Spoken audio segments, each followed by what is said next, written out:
So here we are with my 500 subscriber Q&A video, which is very late. I apologize for it being this late, but we're going to get it done. We're going to get into this video and we're not going to waste too much time. We're just going to start with these questions. Like Ice Articuno's question, can this be the first question? Yes, Ice, it can be the first question. Ice, it is the first question, and therefore, Ice Articuno, you are first. Congratulations. Thank you for the question. Persit and Mario Cool. So we have two questions here, but I'm basically going to give the same answer. Mario Cool asks, what's the point of making your channel? And Persit asks, hey gamer, what made you start streaming and making videos in the first place?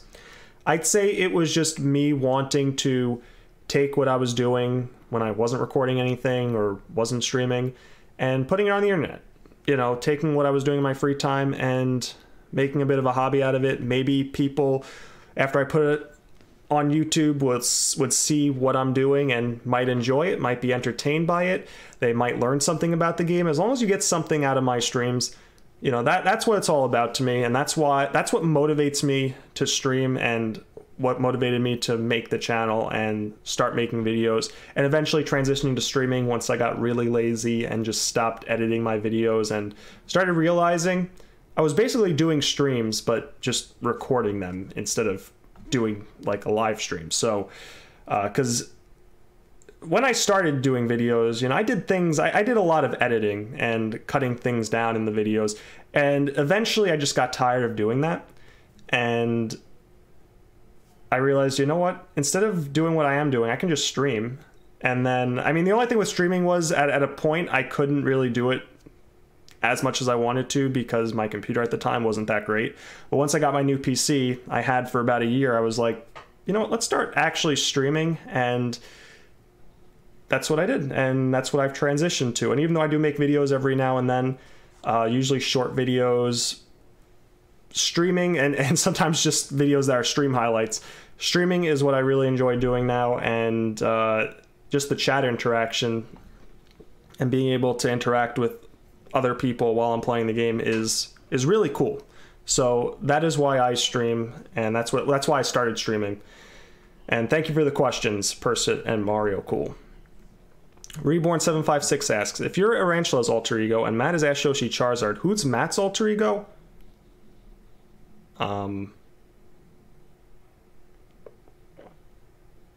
Ash? Anthony? Andrew Wood? I don't know. Thank you for the question, Reborn. Arantula, speaking of Arantula asks, how long do you think it will take to reach 1,000 subscribers, and how many watch hours do you have over the last year? I think I have about 20,000 hours. I got a lot of hours, a lot of watch hours from when Black Pit came out and when Dark Star Edition came out, because they came out around the same time, like within a 2-month span. So I got a lot of watch hours in through that, and I'm still getting a lot from those videos, especially the Dark Star stuff. But as far as how long do I think it will take to reach 1,000 subscribers, it really depends. I think if I'm known for anything on the internet, it's Paper Mario. And if we were to get more specific, I think it's probably that guy who does a lot of Paper Mario mods and puts it on YouTube, like either streams it or records it or whatever. I feel like I'm kind of becoming that guy. I've done so many at this point. I did even ones that were kind of one-offs, like Paper Mimeo. I did Paper Bowser, and we'll do that when some more of that gets released. You know, we did a Black Pit run, did Master Quest Junior. I've done several runs of those. Dark Star Edition, have done several runs of that already. Infinite Pit, did a few things in that. Like, just whatever mods that interest me. And there's a lot in the Paper Mario community that interest me right now that are out and that will continue to interest me. I'll be doing those. And so if a lot of them do come out, I think I'll gain a lot of subs pretty quickly. I feel it'll eventually snowball. But if, you know, they come out slowly over time, or if we don't really get any, I think it'll take like probably 3 or so years before I reach 1,000 subs. But that's fine. You know, this is a variety channel. I don't really focus on one, even though I'd say I'd have somewhat of a focus on Paper Mario and Bug Fables, you know, those games.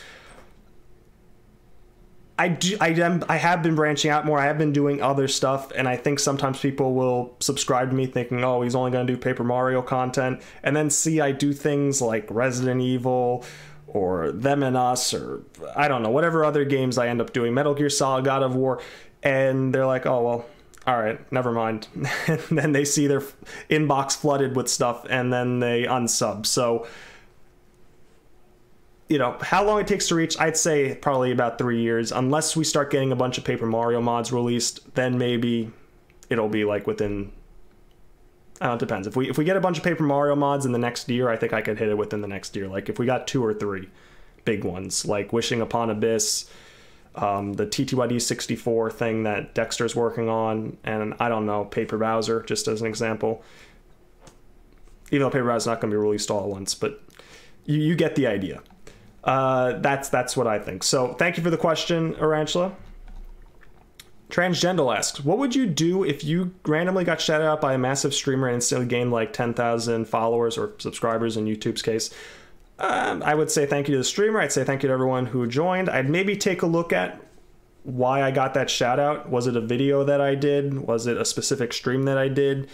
Specific game? Was it a specific type of challenge I was doing? Like, why did I get that shout out? And maybe I would look to not change my channel to completely over to that type of stuff. Like, you know, if it was like a my Super Mario Sunshine stream that somebody shouted out because they said, oh, watch this playthrough, and then a bunch of people came and watched it. Like, I would maybe do more Sunshine potentially. Maybe I'd do a 100% run finally. Maybe I'd do a challenge run of it, or challenge runs, maybe. But it depends on the game too. Maybe I wouldn't really want to do it with Sunshine, you know, repeatedly. Maybe I'd only do a couple runs of it or one run of it. Or maybe it'd be something like, hey, they saw my Shadow the Hedgehog thing. Go watch this guy. And then 10,000 people come because I played Shadow the Hedgehog. And then, you know, I'm not going to play Shadow the Hedgehog really. I might do one other stream of it. But point being, I'd see what got the attention. And I would try to do a little bit more of that. But it really depends exactly what it is that got those 10,000 subs. I don't want to become too... I don't want to be that guy that only does one thing. So, like, I had done that for years where I pretty much only did Paper Mario challenges for videos, and, you know, that was cool, and I enjoyed it. And I did get a fan base off of it, I guess you could say, especially when Master Quest came out and then other mods, but yeah, it really depends on what the game is. And even for my absolute favorite games ever, I wouldn't just strictly focus on them. Like, I like doing the variety thing that I'm doing now. So yeah, but thank you for the question, Transgendal. Shy Blukester 137 asks, your fake section with Robotoad is cool and all, but for real, what's behind the block near the dojo? Oh, in Darkstar Edition, another block. And then there's another block, another block, another block, and another block. And it just keeps respawning, and you can't... They're not even respawning. It's probably just new blocks that just materialize when the old block is broken. And you can't get through. I'll never know what's behind the block. Sorry. Thank you for the question, Shy. Leo Lion asks, where does your love for video games stem from? That's a tough question and an interesting one. I'd say ultimately it comes with interacting with...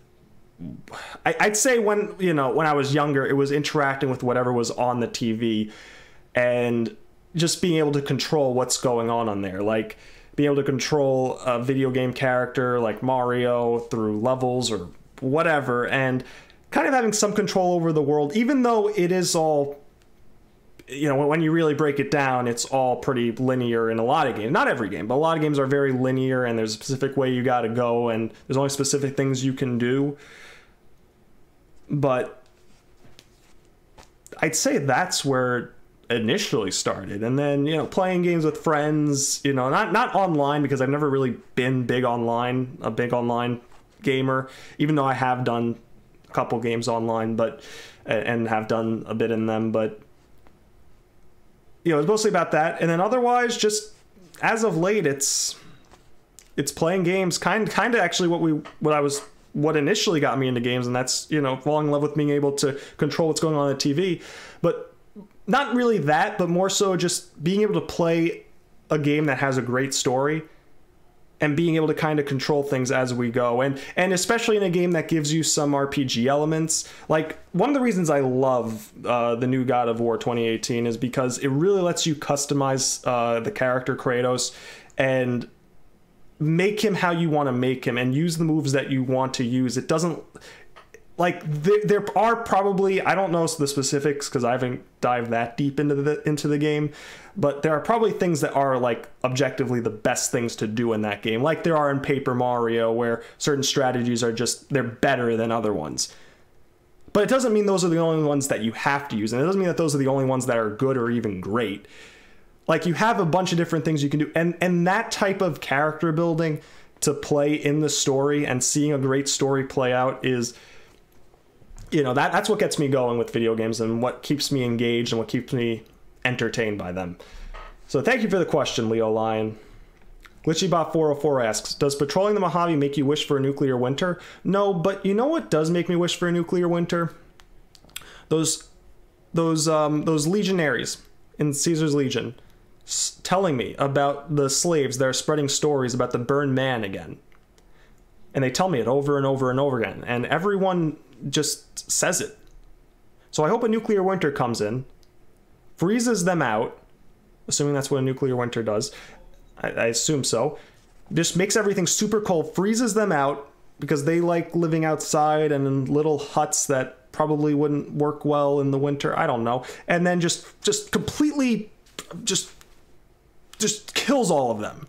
So we never have to hear about the slaves spreading stories about the burned man again.